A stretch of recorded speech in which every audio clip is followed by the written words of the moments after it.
બાપુ, એક સુંદર મજાનો ધાર્મિક અને ભક્તિમય પ્રસંગ છે અને આ પ્રસંગમાં આજે આપણે વાત કરવી છે પવિત્ર પુરુષોત્તમ માસની કથા, અધિક માસ, જેઠ વદ બારસ, ઉત્તમ દાનની વાર્તા વિશે. સૂર્યનગરમાં રાજા સૂર્યસેનનું રાજ. રાજા રાણી બંને ઘણા દયાળુ અને પ્રજાવત્સલ તથા ધર્મ ધ્યાન કરનારા. પ્રભુ કૃપાથી પાછલી ઉંમરે રાણીનો ખોળો ભરાયો અને ગાદીનો વારસ જન્મ્યો. રાજા રાણીના હરખનો પાર ન રહ્યો. કુંવર લાડકોટથી મોટો થવા લાગ્યો. એમ કરતા કુંવર 16 વર્ષનો થયો. 16મા વર્ષે કુંવર માંદો પડ્યો. એવો માંદો પડ્યો કે ખાવા પીવાનું છોડી દીધું. રાજાએ દેશ પરદેશથી વેદ તેડાવ્યા, પણ કુંવર સાજો થતો નથી. મોતના ભણકારા સંભળાવા લાગ્યા. રાજા રાણીની આંખમાંથી આંસુ સુકાતા નથી. એક દિવસની વાત છે. રાજા કુંવરની પથારી પાસે બેઠો છે. ઉજાગર અને થાકને કારણે એને ઝોકું આવી ગયું. ઊંઘમાં જ એને ગેબી અવાજ સંભળાયો, હે રાજા, તારા સદભાગ્યે આ પવિત્ર પુરુષોત્તમ માસ ચાલે છે. જો કોઈએ આ મહિનામાં ઉત્તમ દાન કર્યું હોય અને એ વ્યક્તિ તારા કુંવરને એ ઉત્તમમાં ઉત્તમ દાનનું ફળ આપે તો એ દાનના પ્રભાવે જ એ સાજો થાય. બીજી કોઈ દવા કામ આવવાની નથી. તત્કાળ રાજાની આંખ ખુલી ગઈ. રાજાએ રાણીને વાત કરી. તરત પ્રધાનને બોલાવી ઢંઢેરો પીટાવ્યો અને 10,000 સોનામોરનું ઇનામ જાહેર કર્યું. નગરમાં ઘણા ધર્મિષ્ઠ માણસો હતા, ઘણા દાનવીર હતા.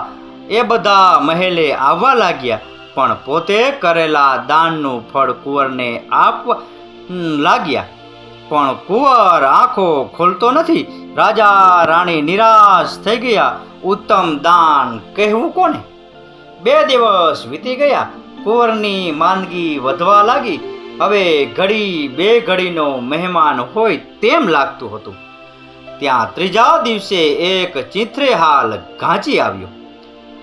ઘણા દિવસોથી પેટ ભરીને ખાવા ન મળ્યું હોય એવો એનો દુર્બળ દેહ હતો. વસ્ત્રો ચીંથરા જેવા હતા. જ્યારે એ બોલ્યો કે હું મારા દાનનું ફળ આપવા આવ્યો છું, ત્યારે રાજાને હસવું આવ્યું. પણ રાણીએ એમને ઈશારાથી શાંત કર્યા.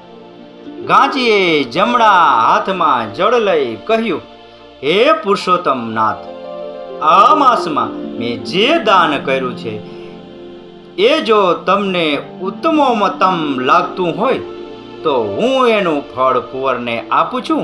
સાજો કરવો ન કરવો તમારી ઈચ્છા. અંજલિ છાંટતા જ કુંવરે આંખો ખોલી ને પાણી માંગ્યું. પછી પાણી પીને પથારીમાંથી ઊભો થયો. ઘાંચીને અને મા બાપને પગે લાગ્યો. ત્યારે રાજા રાણીની આંખમાંથી હસરાસુ વહેવા લાગ્યા. બંને ઘાંચીના પગમાં પડી ગયા. રાજાએ ઘાંચીને બીજા દિવસે દરબારમાં બોલાવી ઇનામ આપ્યું. પછી જિજ્ઞાસાવશ એણે કરેલા ઉત્તમ દાન વિશે પૂછ્યું. ત્યારે ઘાંચી બોલ્યો, નામદાર, હું એક ગરીબ ઘાંચી છું. ઘાણી ચલાવી તેલ કાઢી વેચી ગુજરાન ચલાવું છું. સંતાનમાં 5 દીકરા અને 5 દીકરી છે. પેટે પાટા બાંધી અને માન ગુજારો કરીએ છીએ. મેં અને મારી પત્નીએ આજીવન પુરુષોત્તમ વ્રત કરવાનો સંકલ્પ લીધો છે. અન્નદાન કે વસ્ત્રદાન કરવા માટે અમારી પાસે કાંઈ નથી. તેથી આ વખતે અમે બળદને આરામ આપ્યો અને બળદને બદલે ઘાણીએ અમે જૂત્યા. એક ઘડી મારી પત્ની જૂતે, એક ઘડી હું જૂતું. રોજ 2 તાંબિયાનું વધારે કામ કરીએ. 1 તાંબિયાનું દાન હું કરું, 1નું મારી પત્ની કરે. હે સ્વામી, વ્રત કહો તો વ્રત અને દાન કહો તો દાન અમે આટલું કર્યું છે.